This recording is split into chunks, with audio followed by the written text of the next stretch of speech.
Alright, so moving on, the next example for the power chord riffing and the variations, how you can serve even the same melody with different solutions. Let's take a look at the Paradise City riff. There's also one noter, a very classic version, and Sludge does quite different things throughout the riffs and the execution. So when the song really gets into the heavy part after the intro taking place, and the riff starts going around, it's a very loose feel to it, very powerful. So let me play the last round before the riff would start, okay? And then we're gonna take it from there, and I'm gonna try to show you guys in the way, and I'm gonna try to show you in the way that best fits that circumstance before the song would launch into the part where the lyrics are joined. So that would look something like this.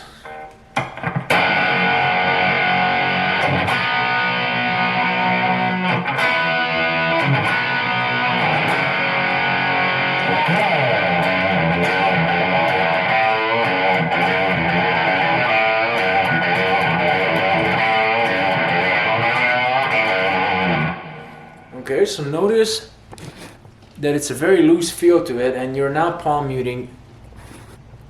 You're not applying any palm muting at this particular section of the riff. You're giving a very loose feel to it and trying to emphasize the twangy.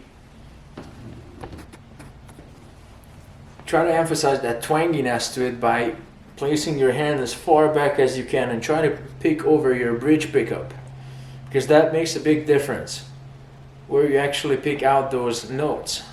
Okay, so look, I'm trying to go back as far as I can, right above the bridge pickup, and my hands exceptionally are not really muffling the strings.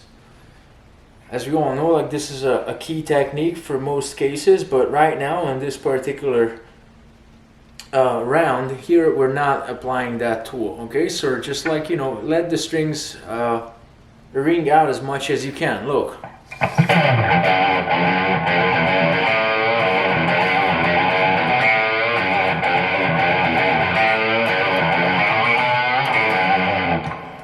So really try to make it powerful and resonate, and then let's focus a little bit on this riff, how we're gonna execute it. So you're doing this very classic sort of, you know, like a lot of these old Aerosmith songs has these kind of stuff, you know, the one-noters, Joe Perry, highly known for that sort of riffing style. Right now what we're doing is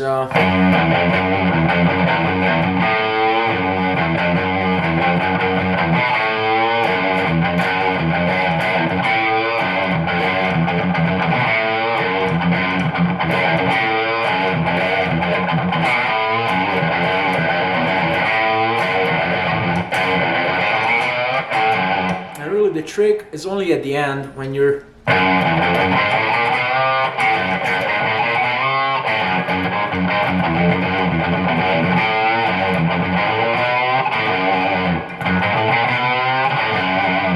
so you're doing this play, look.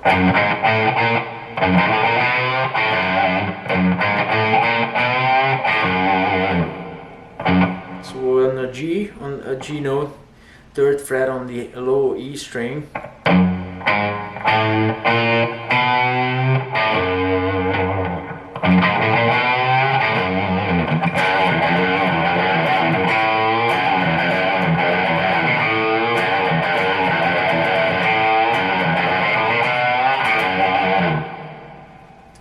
Notice that we're again, just as the Welcome to the Jungle riff, we're applying the attitude bend.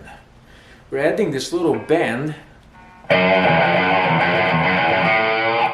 here, look. I'm adding that little bend on the first fret on the A string. It's kind of hard, it's going to take some practice because these are heavy strings and you're way down low on the wide frets. So this will take some time, and depending on the gauge of strings you're using, if you're using heavier strings, this will be a little bit harder in your fingers, so it will take some time until you master this bend.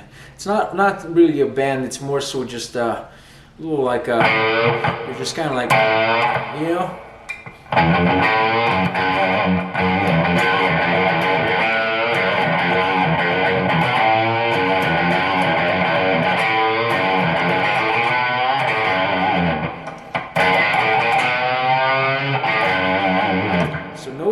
This part here, this is really a key element to make this riff sound good, because this is the last part before you would get back to the loop.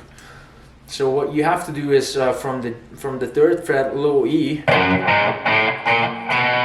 basically you're hitting an empty open A note,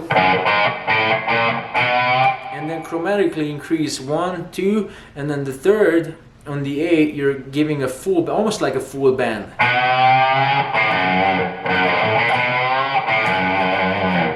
And then you're turning back to the riff and start playing it again.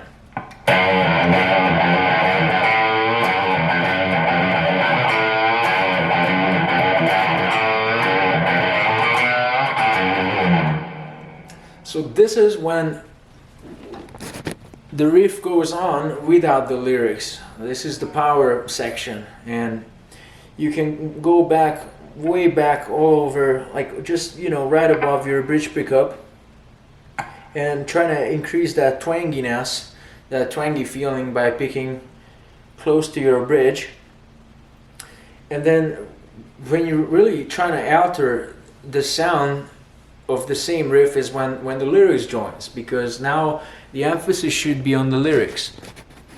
So what you're gonna do from now on, you're gonna applying the palm muting, and you're trying to go to this a little bit more, a darker sort of feel to it, to let the lyrics shine, right? So look, this is what we should aim for.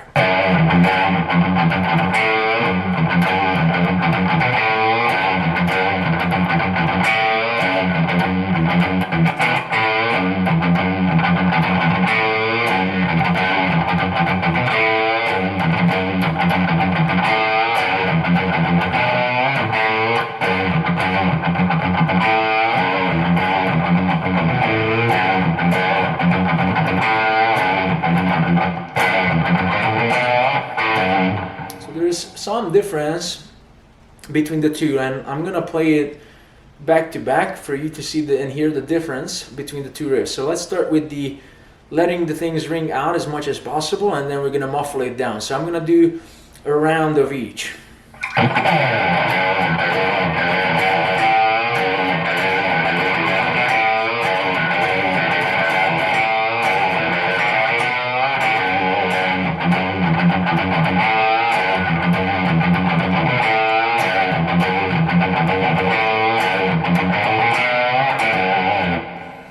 Okay, so there was a difference, and why you're applying this, because this will add more layers to your playing. So you're not just with the same dynamics throughout the whole motive, and this is your job to do this right, because you have this kind of, the guitarist has the most of the ability to control those dynamics. I mean, everybody to a certain extent in the band, but as the lead guitarist, I think you're the one who's serving this most intensely and most noticeably. So it's important to have these tools down and be able to pull them out correctly.